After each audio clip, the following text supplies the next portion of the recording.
Hey guys, thanks so much for watching Common Sense Cooking. I'm James. Hope you're having a wonderful day.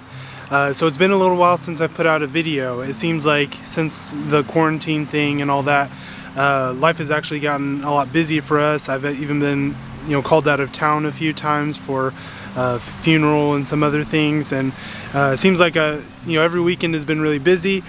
So you would think that this would be a great time to be putting out more content, and I thought that certainly was excited about that. But I wanted to get back into it. I wanted to make sure to get out a video as soon as possible, and I had a chunk of time today. And so kind of went through, I have a few pending projects that I could be showing you, trying to fit that into the schedule. Nothing quite fit, so I'm going to talk about a different subject, but I will tell you, some of the projects that are going to be coming out. I want to do a casket, a low Roman workbench. I'm going to be making a toolbox. Have some other things going on. I did plant a new garden, and I was a little bit too shy because of the last time to film that and make a big deal about that process. I'll let you know if it turns out. I guess this year has been kind of weird for gardening. I guess a lot of people who have been gardening for a long time have had some issues. So I stick to what I said about the mistakes that I made in my first garden, but there may have been some other factors going in as well. And so I picked out a new spot in our front yard, have planted some mostly the same vegetables. I stuck away from the ones that are sensitive to heat, but I'll definitely let you know how that goes and kind of tell you what I did later on if it works out. Gonna be a little bit more humble about it and not assume. I'm ready to start telling other people how they can get a garden started even before I get mine started for this first time. So that's coming. There's a lot of projects, but like I said, seemed like I couldn't quite fit any of those into the time frame I have. But I've been thinking about something I wanted to talk about. So C.S. Lewis wrote the introduction to a new translation of St. Athanasius, and he entitled this introduction "On the Reading of Old Books." And I'll kind of tell you a little bit about what he talks about in there, and then kind of apply it to some of the things I've been thinking about recently that I wanted to talk about, get a discussion started, maybe get some thoughts going. So the idea of what he says in this "On the Reading of Old Books" is he talks about, first of all, a lot of times when someone wants to understand philosophy, maybe they want to learn a little bit more about Plato or Aristotle or even Nietzsche way down the line. When they want to hear about this, they'll go pick out a big thick book written by someone modern, somebody new who's talking about those people, because they think it's going to be too much to read Socrates himself. And he talks about that's actually problematic, because even though there may be some hurdles to reading old books, like the language used may be different, you may have to think about it a little bit harder. With modern books, there's really only the illusion of understanding there. You're not going to understand the person who's talking about Socrates any more than you're going to understand Socrates, maybe even less. But the problem is, if you're comfortable with the language and you kind of get some of the concepts and the presuppositions under there, maybe you're not even aware that you're agreeing to some of these presuppositions, but they're all there, and you're subtly recognizing things a little bit better. And so it gives you the illusion that you're understanding Socrates better by reading this modern author who is writing about Socrates. And that illusion is a dangerous thing. But not only dangerous, it'll also just make it more difficult to actually understand what's going on. He compares it to entering a conversation at 11 p.m. that was started at 8 p.m. So you come in several hours into a conversation, and you start hearing these things, and you think that you know what they're talking about, but then everyone around is like reacting. Maybe they laugh at something. You're like, why was that funny? You think you understand what's going on, but there's all this backed up information and background and all this stuff that's playing into the literal meaning of the words that you weren't there to understand, you weren't there to get. And so, as an example, if you're interested in philosophy, it's much better to go back and read the works of Plato, then read Aristotle, then maybe read some of the other philosophers, then go on to Nietzsche or Thomas Aquinas, or read all of these people from their own periods, because this is another major point he hones in on. Modern writers, even when they are vehemently opposed, think not just writing but in media, think Fox News and MSNBC, there's this idea that these are vehemently opposed, but they are both holding on to presuppositions that are part of our time.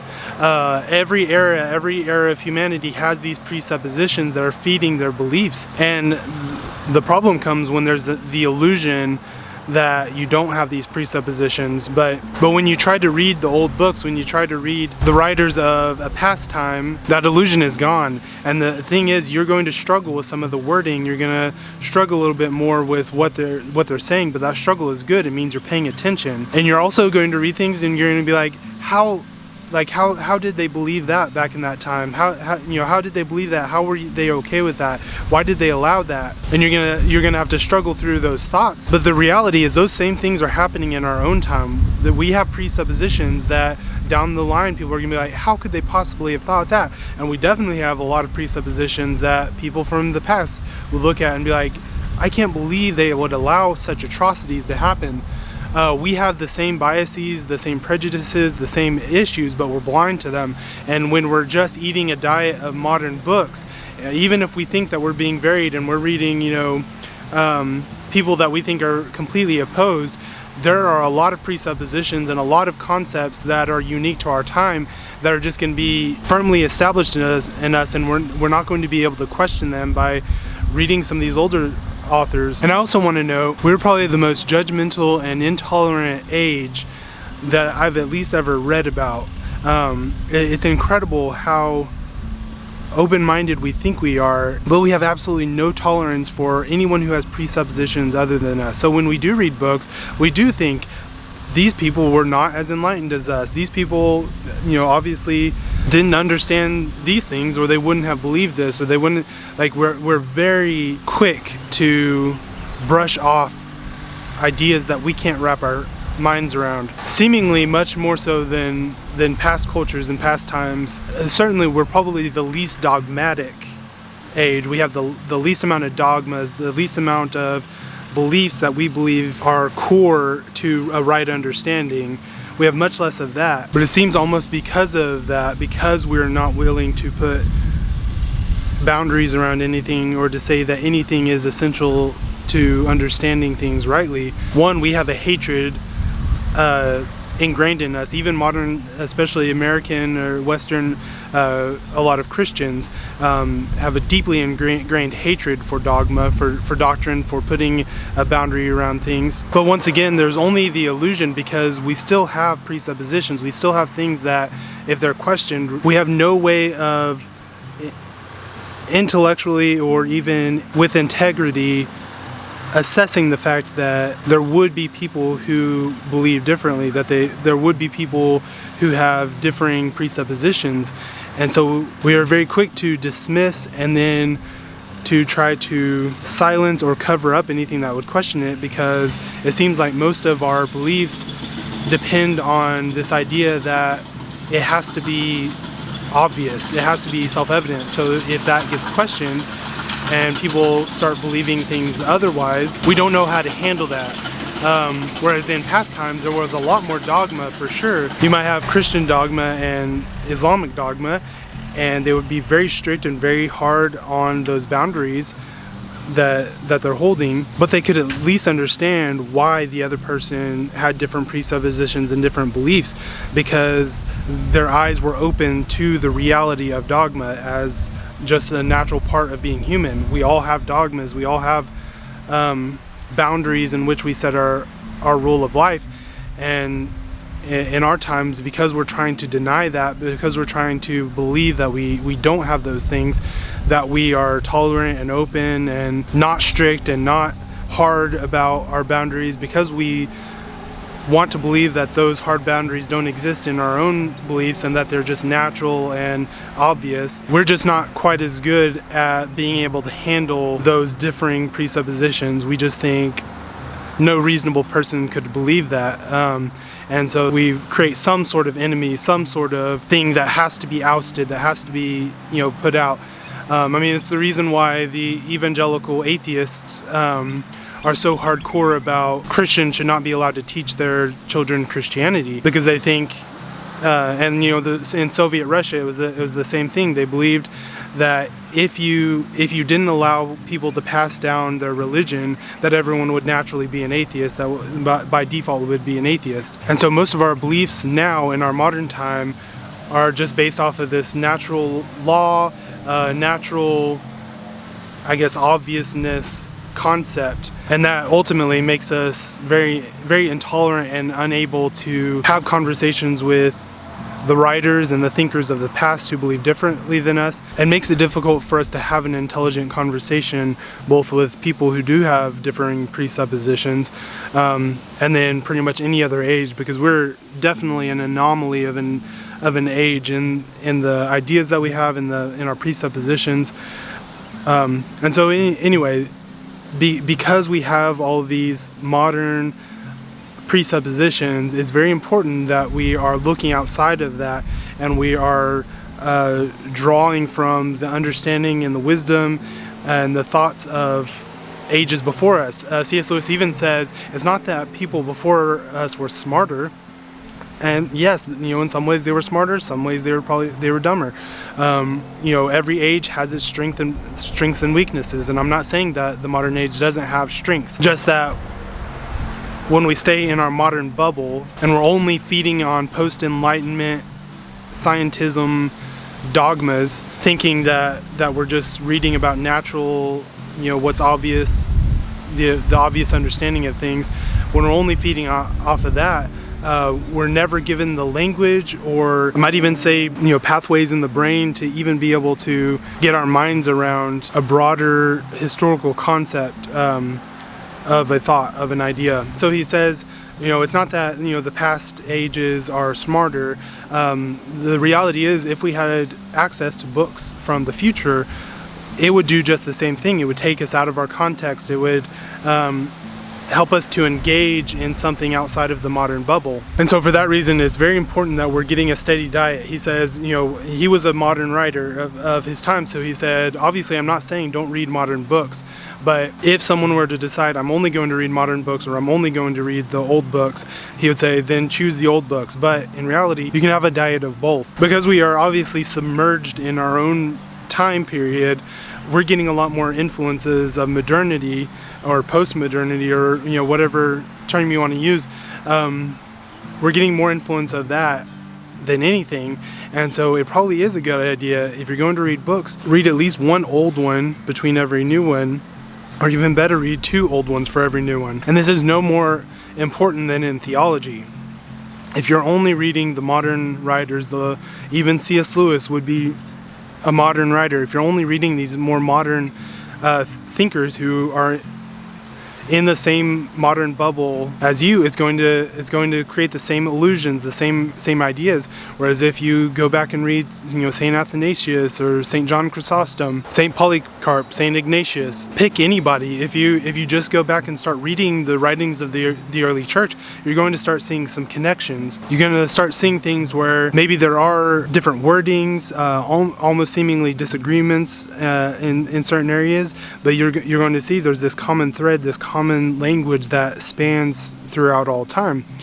And I mean, ultimately what I found, and the reason I'm not Protestant anymore, I didn't see that same thread in Protestantism. When I went back and I read the early church writers and followed and was reading the ideas, it seemed like incredibly they had so much in common, so much common understanding, even amongst the Orthodox writers and a lot of the early Catholic writers, or even some of the early heretical groups. And then I noticed that my Protestant beliefs were so far removed from that, were even so much less part of that thread than a lot of the early heresies.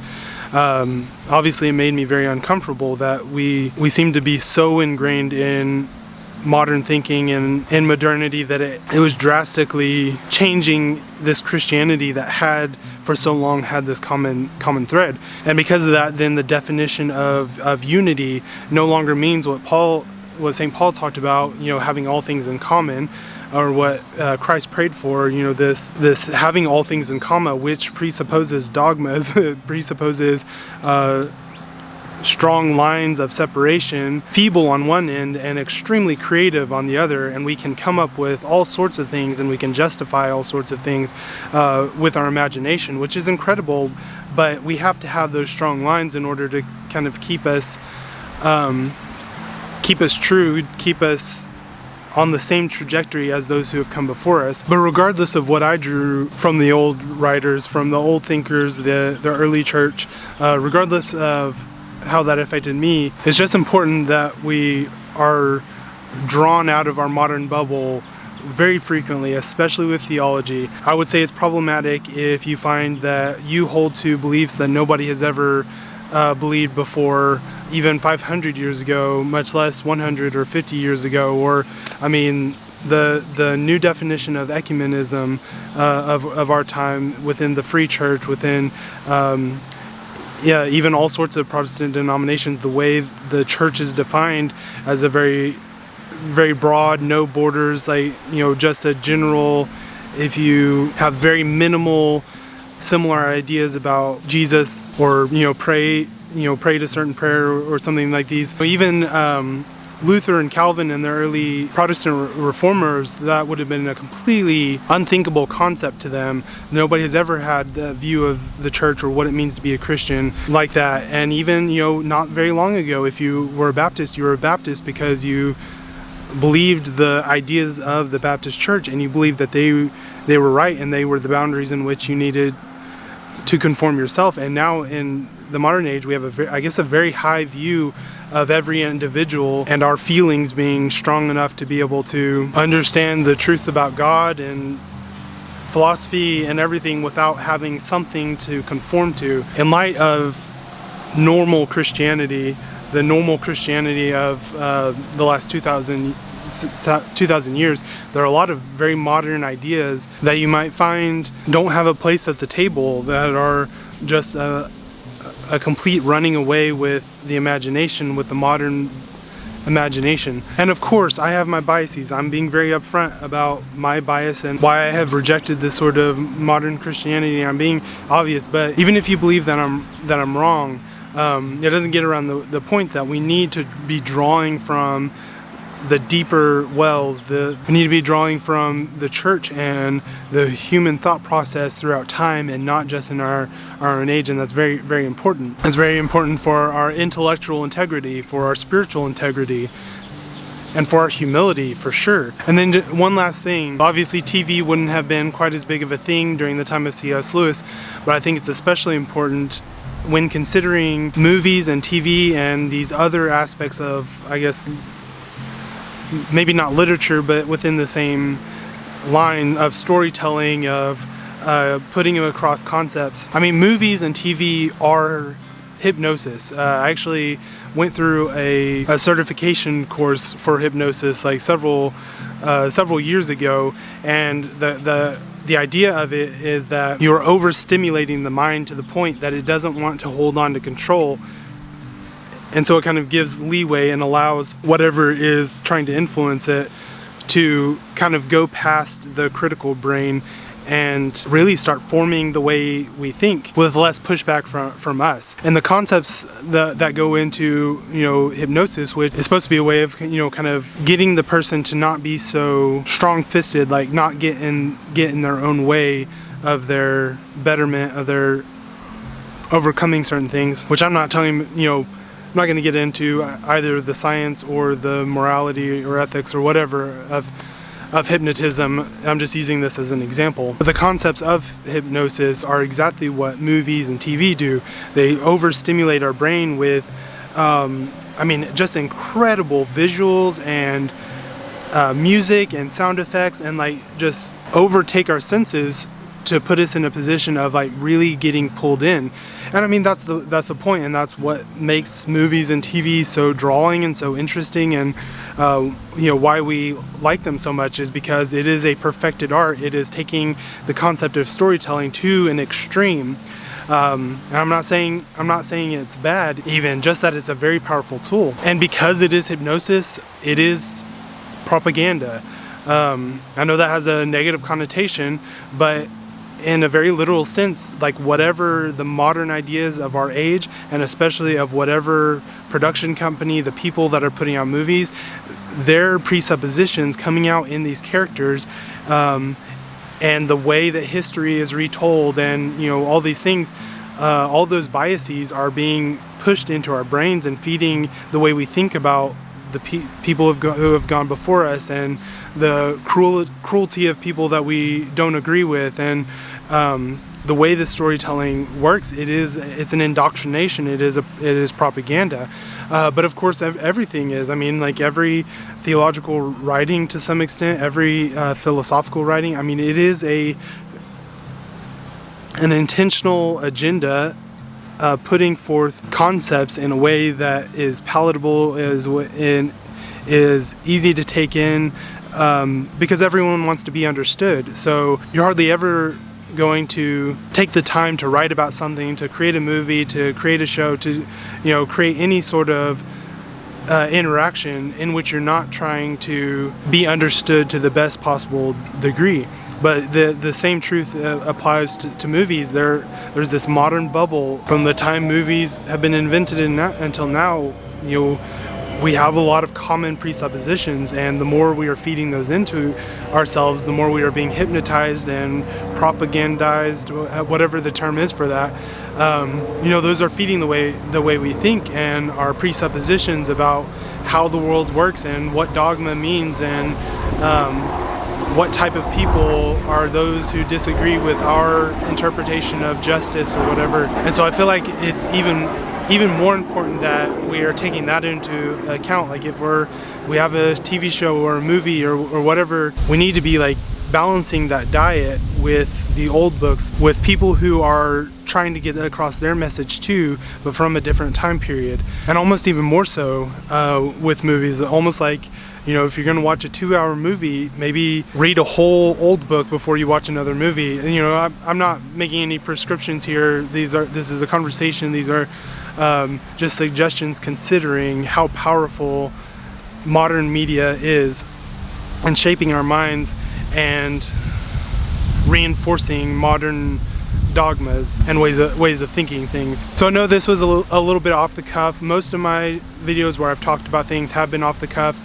I do want to start spending a little bit more time making higher quality videos of me talking, where I really have the points and the ideas, kind of mapped out so that I can be a little bit more clear. I steered away from that a little bit just because I am afraid of putting myself in too strong of a position of authority. But I just wanted to get another video out, and have been thinking about this. So once again, anytime I talk about these things, I want it to be more of a discussion starter than anything, something for you to think about, something for you to process and think through, and disagree with, agree with. What I'm saying applies to myself as well. I am a product of modernity, even though, because I'm Orthodox, I do believe in dogmas and doctrines and clear boundaries and of understanding. Even I am a product of modernity, and even when I interpret the older concepts or interpret the older books, I can't help but be influenced by secularism, because we're part of a secular age and a secular culture, which is kind of oxymoronic. But so I'm part of this too, and so there's a little bit of me that doesn't want to be too good at this, which is probably laughable. But I'm worried about being good in the area of rhetoric, because I distrust myself to a great extent. I trust the church, but I don't necessarily trust each individual interpretation I have about things, or where I currently am in the process of being shaped by the church. And so, I have a bit of a internal conflict there and hold back. But I do think, if I'm going to speak about something, I need to speak well, and I can reiterate those same ideas while speaking well about something. So, the intent is to put a little bit more time into preparing for videos, especially if it's just me talking about something. But this video is what it is. I hope you liked it. If you did, click the thumbs up, subscribe if you haven't subscribed yet. I have an email list you can sign up for in the description. Thank you so much for your attention, for your time. Hope you have a great rest of your day. God bless.